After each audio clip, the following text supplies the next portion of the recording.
महेंद्र जी। राधे राधे। महाराज जी, आपके चरणों में कोटि कोटि प्रणाम। महाराज जी, मैं आपको अपना गुरु मानता हूँ।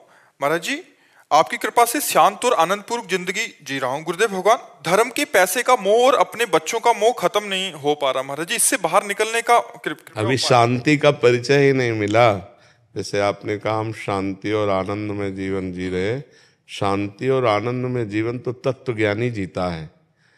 जिसको भगवान के तत्व का बोध हो गया है वही शांत हो जाता है। श्रद्धावान लभते ज्ञानम तत्परासयतेन्द्रिया ज्ञानम लब्ध्वा पराम शांति मचिरेणादि गच्छति।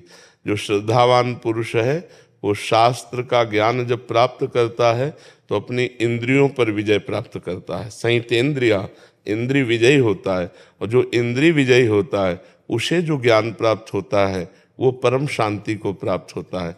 आनंद भगवान का स्वरूप है, शांति भगवान का स्वरूप है। शांताकारम, भगवान शांत है, भगवान आनंदमय है। तो यदि आप शांत है और आनंद है तो आपकी स्थिति भगवान में होनी चाहिए। रुपया, पैसा, घर गृहस्थी, परिवार, ये अशांत स्थिति है। अगर हम रुपये में प्रेम करते हैं तो हमारा चित्त अशांत रहेगा। यदि हम जननी जनक बंधु सुत दारा तन धन धाम सुहृद परिवारा इनमें प्रेम करते हैं तो हमारा मन अशांत रहेगा। तो जिसने भी प्रश्न किया, किसने प्रश्न किया, तो जो आपने कहा मैं बहुत शांत और आनंद हूँ, तो शांत और आनंद नहीं, भोगों का सुख देख करके, भोगानंद को देख करके आप शांति महसूस कर रहे हैं नहीं। जब शांति होगी तो सब धन नष्ट हो जाए, सब परिवार के जन पधार जाए तो भी आपके हृदय में कोई फर्क नहीं पड़ेगा। इसे शांति कहते हैं। तो इसलिए नाम जप करो, नाम जप भगवान का और संतों का संग, उनकी वाणी सुनो और गीता और भागवत ऐसे शास्त्रों का स्वाध्याय करो। और इसका नाम मृत्यु लोक है, ये याद रखो। यहाँ सब मरेंगे, चाहे जितना प्रिय अपना शरीर हो या प्रिय दूसरा शरीर हो, इनको मरना पड़ेगा।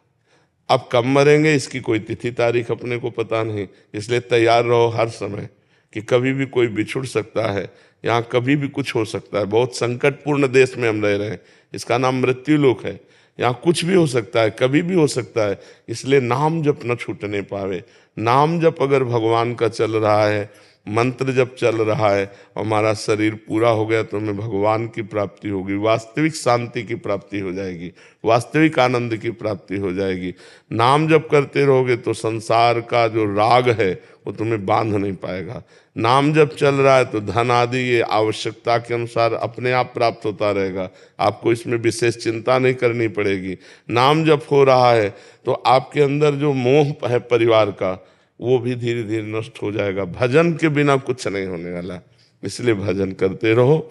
और अभी स्थिति कोई शांति की है नहीं। अभी कुछ गड़बड़ हो जाए, परिवार का कोई पधार जाए, धन आना बंद हो जाए तो अशांत हो जाओगे ना। तो शांति से नहीं कहते, शांति कहते कि पूरा विश्व नष्ट हो जाए तब भी उसके चित्त में कोई हलचल नहीं, वो होती तत्व ज्ञानी में। इसीलिए कहा कि शांति तो तत्व ज्ञानी में होती है, आनंद तो भगवान के चरणारविंद में है। जब हमारा चित्त भगवान में लगेगा तभी आनंद का अनुभव कर पाएगा। अभी जो हम शांति और आनंद का अनुभव करते हैं वो एक कल्पना है, जो धन को लेकर, परिवार को लेकर, सांसारिक सुख को लेकर है ना। अभी परमात्मा को लेकर के नहीं है, क्योंकि अगर ये नष्ट हो जाए तुम्हारे हृदय में कोई क्षोभ न हो तो परमात्मा का समझो कि आप परमात्मा आनंद में हो। अभी तो संसार के ही आनंद में हम हैं। अगर हमारा परिवार हमसे बिछुड़ जाए, धन आना बंद हो जाए, सुख सुविधाएं नष्ट हो जाए तो हमारी कैसी स्थिति होगी, विचलित हो जाएंगे। हाँ, तो इसका मतलब अभी परमात्मा आनंद नहीं है, अभी परमात्मा शांति नहीं है। अभी ये लोक के वत जो भोग है, हमारी जितनी इच्छा है उसके अनुसार पूर्ति हो रही तो हमारा मन शांत है। तो ये टिकाऊ नहीं है, धन टिकाऊ नहीं, तन टिकाऊ नहीं, मन टिकाऊ नहीं, ये सब प्रकृति के हैं, सब नाशवान है, सब परिवर्तनशील है। इसलिए खूब भजन करते रहो। महाराज जी, अभी आपने एक शब्दावली बोली तत्व ज्ञान। महाराज जी, तत्व ज्ञान और तत्व बोध में क्या अंतर है? तत्व ज्ञान होने का मतलब है जैसे शास्त्रों में और संतों के मुख से सुना कि सर्वत्र श्री भगवान है, ब्रह्म सत्यम जगन मिथ्या।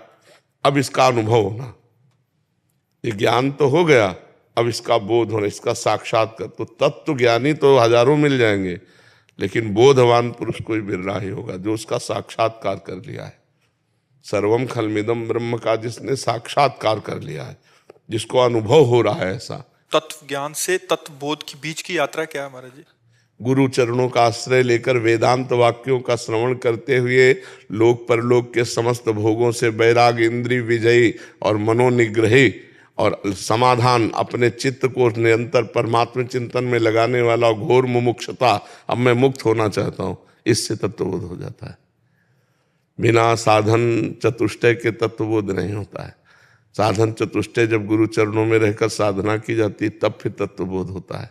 तो बार बार वही बात का चिंतन हाँ, अन्य चिंतन त्यागी और तत्व चिंतन निरंतर, तभी भगवान कहते बहुनाम जन्मनावन्ते ज्ञानवान माम प्रपद्यते वासुदेवा सर्वमिति सा महात्मा सुदुर्लभा।